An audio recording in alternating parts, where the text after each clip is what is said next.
Assalamualaikum warahmatullahi wabarakatuh. Kembali lagi bersama kami dari kelompok 2.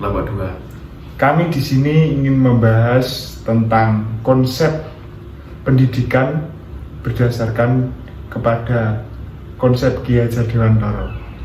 Dan khususnya kami akan membahas tentang hubungannya dengan pembelajaran di SMK.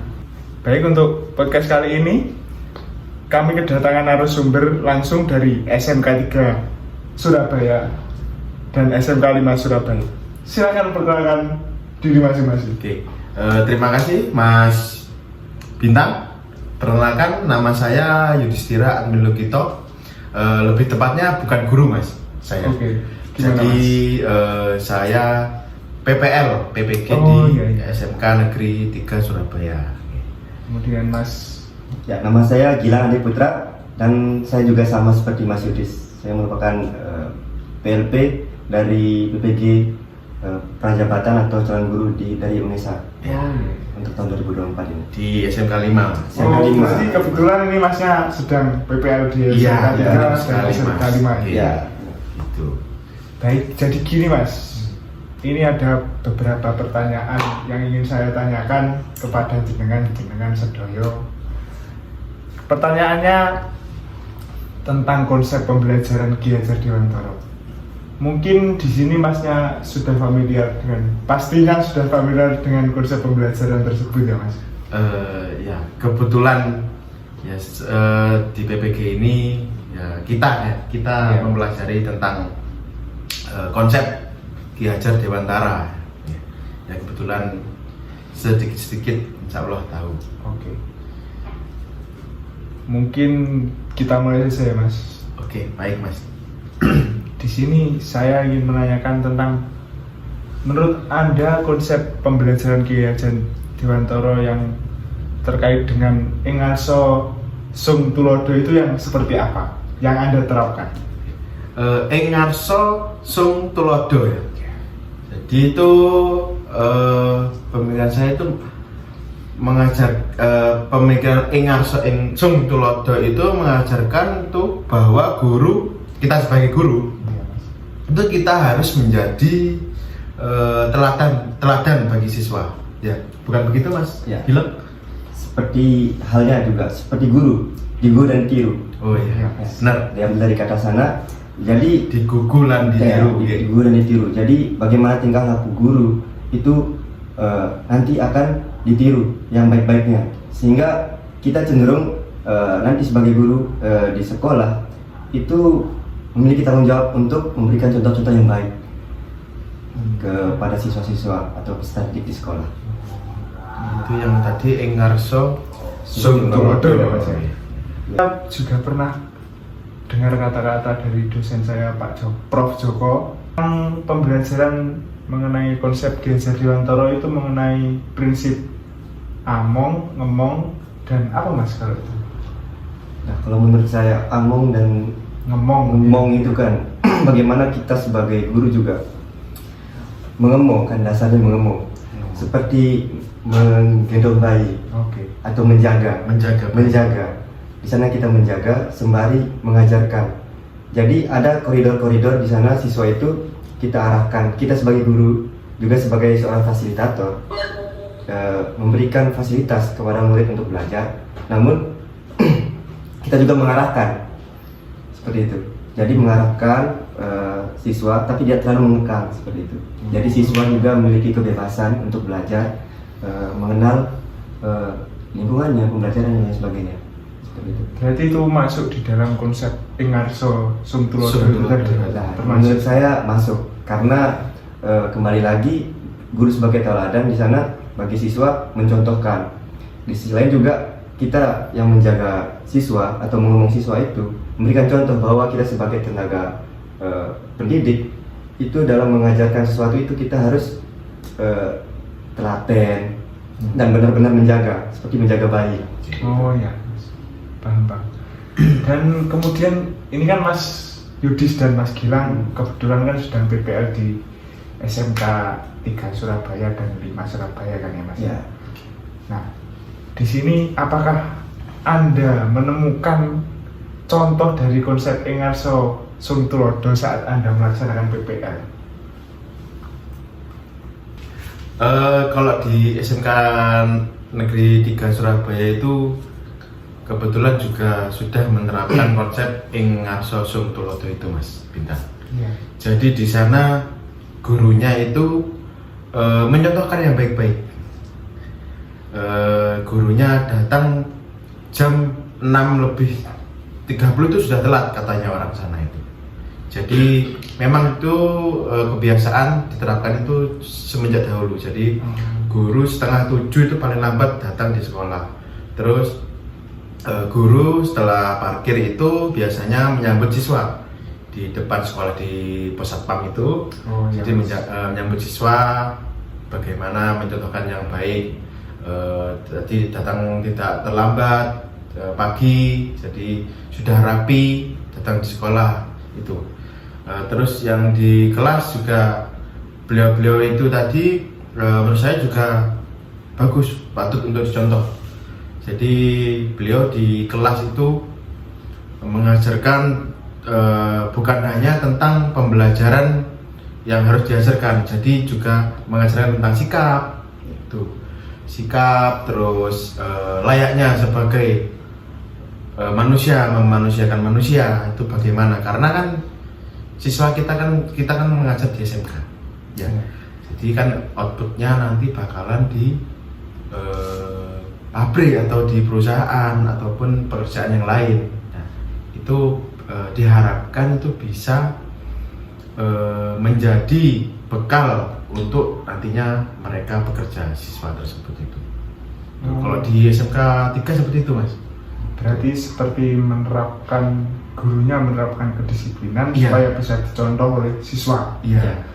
Oh ya, bagus itu, bisa dicontoh, Mas. Iya.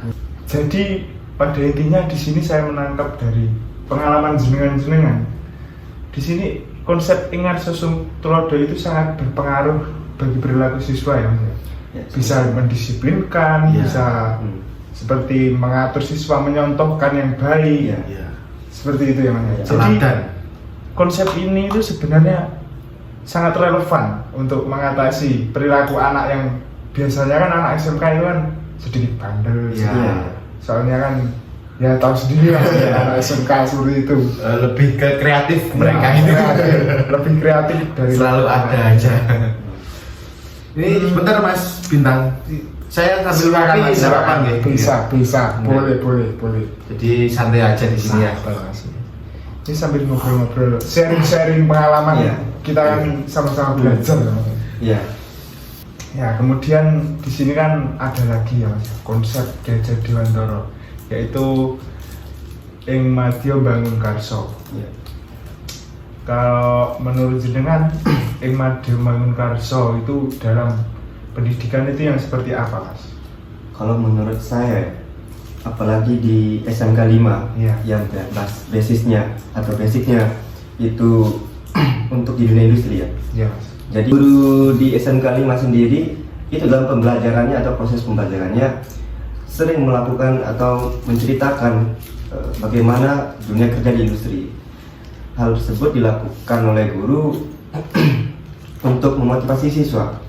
Karena siswa juga kadang tidak mengerti, misalnya contoh pengukuran. Pengukuran ini kadang diremehkan ya, karena terlihat sederhana mungkin ya, Seperti hanya mengukur ya. Padahal kalau kita nanti masuk di dunia industri, ketelitian itu kan sangat dituntut di sana, ketelitian dalam bekerja. Nah, jadi guru-guru di sana memotivasi siswa itu agar mereka lebih istilahnya teliti dalam mengukur atau lebih ingin mempelajari lebih dalam lagi tentang pengukuran tersebut dengan menceritakan apa sih fungsinya nanti di industri. Misalnya contohnya industri manufaktur, banyak industri di sana yang melakukan pengukuran produk-produknya, sehingga harus teliti kan di sana. Iya. Nah, jadi seperti itu mungkin motivasinya lebih menceritakan apa yang akan kalian dapatkan nanti setelah mempelajari ini dan apa fungsinya nanti di dunia kerja, seperti itu. Jadi di sini mengenai konsep ing madya bangun karso tersebut ya, intinya seperti membangun minat motivasi siswa motivasi siswa dengan menceritakan pengalaman-pengalaman dari beliau-beliau yang sudah berpengalaman, sehingga siswa termotivasi untuk mengikuti jejak-jejak beliau. Iya. Ya diharapkan ya biar tahu gambarannya itu gambaran di apa. industri seperti apa, Iya. gambaran di dunia setelah lulus SMK itu seperti apa. Ya. Oke, di sini berarti kan setelah siswa bisa menentukan, kan tugas guru juga kita sebagai calon guru ya. Iya. Cagur. Cagur, kita ini masih cagur Mas. Di sini kita diharuskan, ya bukan diharuskan sih, maksudnya lebih baiknya kalau kita mendukung minat siswa. Nah itu kan ada kaitannya lagi dengan konsep dari Ki Hajar Dewantara yang terakhir, yaitu Tuturi Handayani. Iya. Nah di sini menurut jenengan sedaya ini, jenengan semua ini, dukungan seperti apa yang saat ini dibutuhkan? Kan sekarang kita menghadapi Gen Z ya Mas ya? Iya. Saat ini kan yang SMA itu kan semua Siswa kita gitu ya. Iya. Pasti kan ada treatment khusus yang bisa kita lakukan. Ya kita harus adaptasi ya Mas ya? Iya. Menghadapi anak-anak itu. Dukungan seperti apa yang Anda lakukan untuk menghadapi Gen Z ini? Ya mungkin kalau dari pengalaman pribadi saya dalam observasi saya, Iya. guru-guru di SMK 5 ya terutama yang saya ambil studi kasusnya itu salah satunya di kelas 10 untuk dasar-dasar teknik mesin ya. Iya. Sana. Gurunya kan untuk Gen Z ini kan cenderung malas mencatat ya. Mencatat tidak seperti dulu zaman kita mungkin itu masih mencatat, menulis, masih banyak ditampilkan oleh guru mencatat. Nah siswa-siswa sekarang cenderung malas. Cuman bagaimana kita mengatasinya kan di sana. Jadi dorongan-dorongannya misalnya gini, untuk Gen Z sendiri permasalahannya yang tadi misalnya. Jadi ada salah satu guru namanya Pak Fuji. Iya. Kebetulan itu memberikan media pembelajaran melalui Google Form, yang bisa diakses setiap saat. Jadi dalam bentuk kelas. Jadi untuk materi, tugas dan lain sebagainya itu diakses lewat sana, sehingga lebih fleksibel. Misalnya, oke, materi disampaikan atau akan ada diskusi dan lain sebagainya itu sudah tersedia di sana di Google Form tersebut. Jadi siswa bisa menanyakan tersebut, misalnya pas lagi di rumah atau apa, misalnya timbul pertanyaan-pertanyaan tersebut, Siswa bisa langsung berdiskusi di sana. Jadi tidak ada batasan waktu atau jam pelajaran di sana. Nah, dari segi itu guru juga bisa mendorong mereka untuk lebih memanfaatkan teknologi ini, bukan hanya untuk sekedar misalnya main game, nonton video TikTok dan lain sebagainya kan. Jadi ini loh, kemajuan teknologi ini kita bisa manfaatkan untuk lebih berpacu lagi seharusnya kan, menggali lagi, apalagi dengan tuntutan dunia kerja saat ini yang ekonomi global yang sangat cenderung lebih ke modernisasi ya, banyak teknologi-teknologi yang lebih maju. Apakah kita sekarang hanya memanfaatkannya sebagai konsumen atau kita sebagai yang mengembangkannya? Seperti itu, bisa kita manfaatkan dengan baik atau tidak, seperti itu. Ya Ngopi dulu mas. Nggak usah begitu. Sangat menarik ya Mas ya, pembahasan kali ini tentang konsep-konsep. Ternyata konsep Ki Hajar Dewantara itu bisa diterapkan di semua. Sangat bisa, Mbak. Itu sangat luar biasa. Sangat luar biasa juga. Bisa diterapkan di semua generasi. Ya, sosok Ki Hajar Dewantara itu kan ya sudah, istilahnya sekarang kan Gen Z ya. Sangat jauh, tapi konsep seiring perkembangannya zaman, konsep beliau masih sangat relevan. Bisa. Nah, itu dia. Sangat luar biasa. Sangat luar biasa. Mas. Baik Mas, terima kasih banyak atas pertemuan kali ini. Terima kasih ilmunya, terima kasih dari pengalamannya. Akhir kata, saya Bintang Ramadan. Saya Yudhistira, Admin Lugito. Saya Gilang Adi Putra. Mengucapkan terima kasih. Terima kasih.